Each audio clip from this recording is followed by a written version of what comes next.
шуруъ аз ин рӯз санаи 10 декабр дар кишвар барқ пурра интиқол мекардад. яъне сокинони тамоми минтақаҳо бо 24 соат нерӯи барқ таъмин хоҳанд шуд. дар ин бора сардори хадамоти матбуоти ширкати барқи тоҷик нозир ёдгорӣ ба хабарнигорони симои мустақили якум иттилоъ доданд. бино ба иттилои вай тамоми корҳои таъмирию тармимӣ дар обанборҳои хурду бузург ва хатти интиқоли нерӯи барқ пурра ба анҷом расидааст.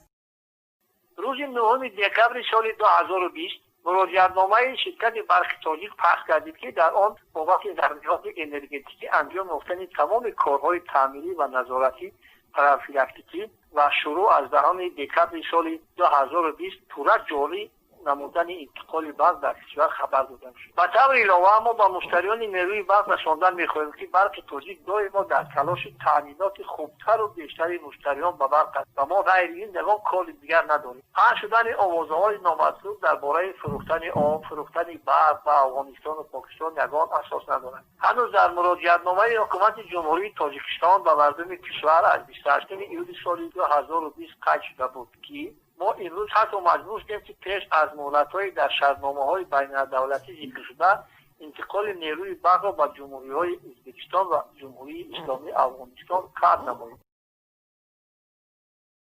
ҳоло интиқоли нерӯи барқ ба кишварҳои хориҷа нисбатан кам ва ҳатто қатъ карда шудааст. ин кор ба хотири пурра ва босифат таъмин намудани аҳолии кишвар бо барқ роҳандозӣ гардид. масалан, агар давоми 10 моҳи соли 2019 ба ҷумҳурии исломии афғонистон 2 миллиарду 824 миллион киловатт-соат нерӯи барқ интиқол ёфта бошад, ин нишон дод ба ҳамин давраи соли равон ба 10 миллиарду 424 миллион киловатт-соат баробар аст.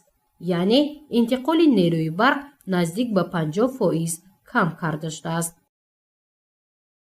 мутобиқи шартнома танҳо дар фасли тобистон, ки барқ фаровон аст, ба давлатҳои ҳамсоя барқ интиқол дода мешавад. фурӯхтани барқу об низ бофтаи хаёлот аст. мо ҳанӯз рӯзи 2 сентябр обанбори нерӯгоҳи норакро то нуқтаи ниҳояш аз об пур карда будем. ҳатто рӯзҳои 5 то 10 сентябр бидуни агрегатор об сар дода шуд, чунки дар обанбори нерӯгоҳи норак бештар аз нуқтаи 910 метр дигар об захира кардан мумкин нест ва ғайри он дигар ягон ҷои захираи обро надорем. ба покистон фурӯхтани барқ тамоман афсона аст, чунки мо ҳатто ба покистон хати интиқоли барқ надорем.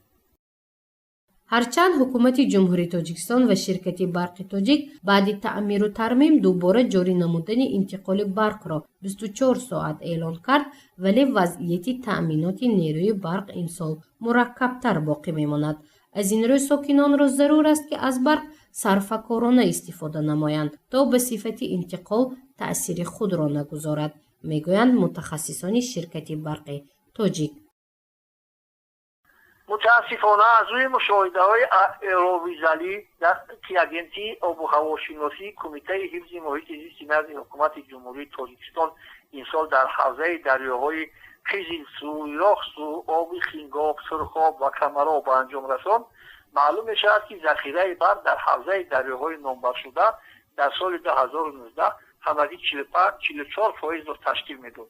дар соли ҷорӣ коҳиш ёфтани об албатта боиси коҳиш ёфтани истеҳсоли нерӯи барқ мегардад.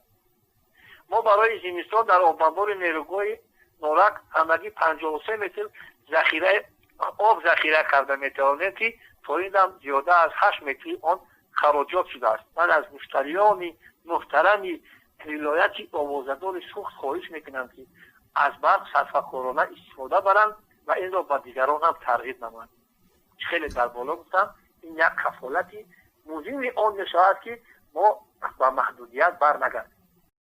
мутахассисони ширкати барқи тоҷик аз сокинони кишвар, хусусан вилояти суғд хоҳиш менамоянд, ки барқро сарфакорона ва мақсаднок истифода намоянд. агар истифодаи он аз рӯи меъёр ва сарфакорона сурат гирад, пас эҳтимолияти дубора ба меъёр ва ё худ лимит ҷорӣ шудани барқ пайдо нахоҳад шуд.